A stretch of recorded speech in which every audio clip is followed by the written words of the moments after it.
l'auteur américain Kwame Alexander sera peut-être le prochain président des États-Unis.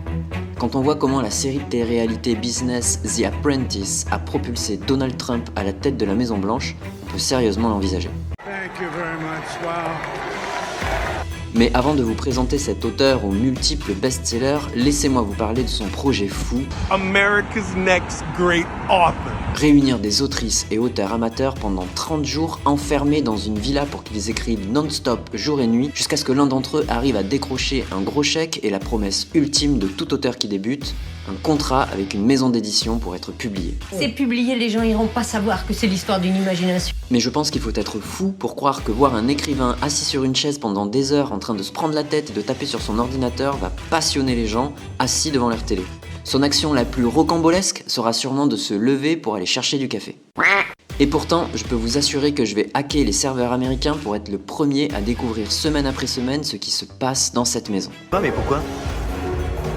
Kwame Alexander prévoit un concept foutrement attractif, avec de la sueur, des doutes, des performances, des victoires, des rebondissements épiques, mais aussi de la peur, les larmes, des trahisons, des abandons et la désillusion, élimination après élimination, d'un rêve qui ne se concrétisera jamais.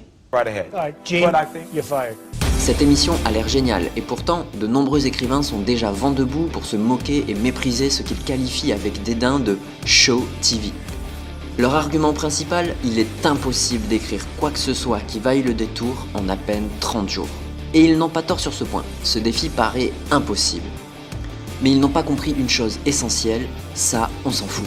On s'en fout, ça a jamais empêché personne de réussir. Pour comprendre le futur succès de l'émission, il ne faut ni se tourner vers Kwame Alexander ni sur l'aspect show télé décrié par les professionnels, mais bien vers les co-créateurs de l'émission, Ariel et David de la chaîne The Book Doctors. Hello and welcome to the Book Doctors YouTube channel. Ce n'est ni le travail acharné ni les larmes qui feront le succès de cette émission, c'est toute autre chose et je vous explique tout ça.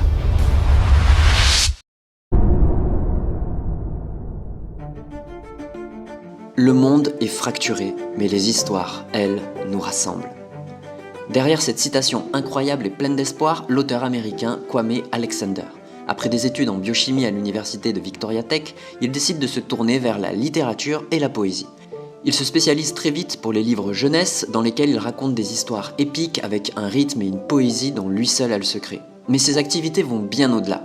Il défend l'accès aux livres pour tous, crée des programmes pour que les enfants deviennent auteurs et créatifs, anime des ateliers d'écriture. We're all interested in the same things, but I think sometimes with boys, you have to reach them a different way. Créer une émission télé est la suite logique. Avec The America's Next Great Author, que j'abrégerai en ANGA pour vous épargner my bad English accent, Alexander rêve du même succès que The Apprentice. Pour rappel, cette série américaine mettait en scène un magnat de l'immobilier, Donald Trump, qui éliminait semaine après semaine des amateurs de l'immobilier qui rêvaient de devenir son apprenti pour une année. You understand me? And I'm going to sue you if I have to. Do you understand me? Ici, les candidats seront enfermés pendant 30 jours pour pondre 50 000 mots. Mais ce n'est pas tout, ils devront faire face à des défis comme réciter leur pitch dans un ascenseur, l'épreuve de vivre en communauté alors qu'ils sont en compétition, et seront conseillés par de nombreux écrivains déjà publiés. L'émission ANGA copie-colle clairement le concept de The Apprentice, pensant qu'il est à l'origine de son succès. Mais n'oublions pas que la version française de The Apprentice a tellement floppé que M6 a dû la déprogrammer en cours de route. ANGA fonce peut-être droit dans le mur.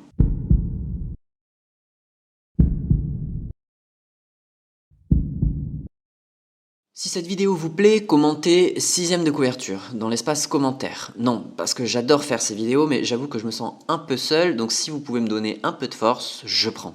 Sérieux, j'ai dû apprendre le montage pour faire ça.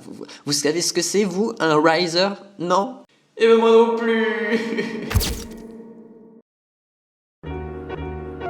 The Apprentice n'avait rien de spécial pour réussir, même si le succès s'est propagé jusqu'à en faire 14 saisons.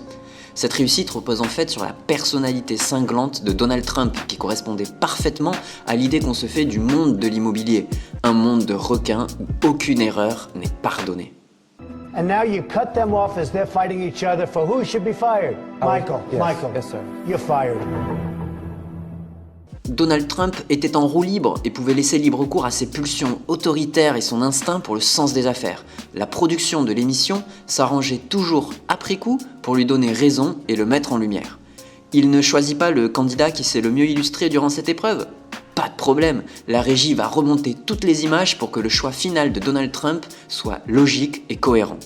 C'est artificiel, mais après tout, c'est ça qu'attendait le public. Rester ébahi devant un magnat de l'immobilier qui ne se trompe jamais alors que les candidats se plantent les uns après les autres.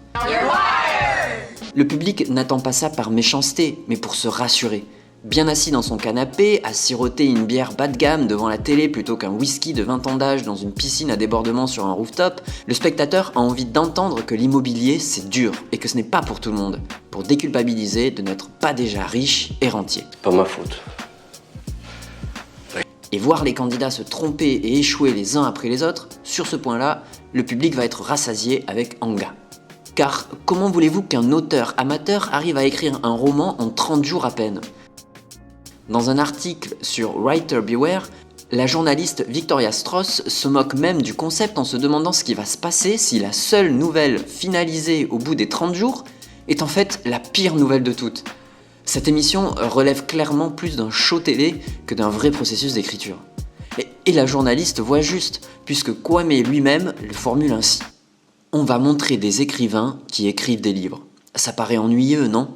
Mais en tant qu'auteur de 37 livres, qui a voyagé sur 5 continents pour les promouvoir, qui a écrit dans des cafés, des parcs, des retraites d'écriture, dans le métro, pendant les pauses déjeuner, qui a vendu ses livres sur des marchés fermiers, dont certains livres ont été interdits, qui a perdu des amitiés à cause de drames littéraires.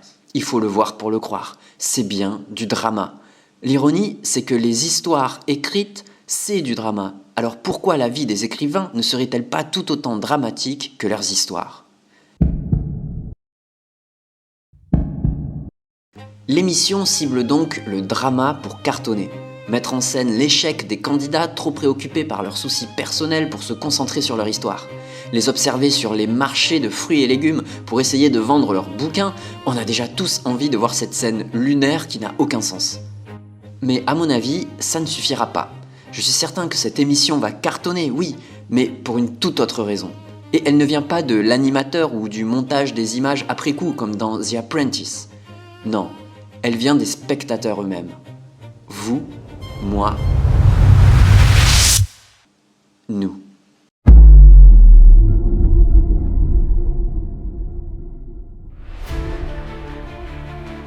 Dans l'émission The Apprentice, le spectateur qui n'y connaît rien en immobilier était embarqué par la personnalité de Donald Trump et son sens des affaires. L'air de rien, il essayait dans son canapé, conseil après conseil, de devenir lui-même plus fort en immobilier, d'apprendre du plus grand, sans savoir qu'en réalité tout était artificiel.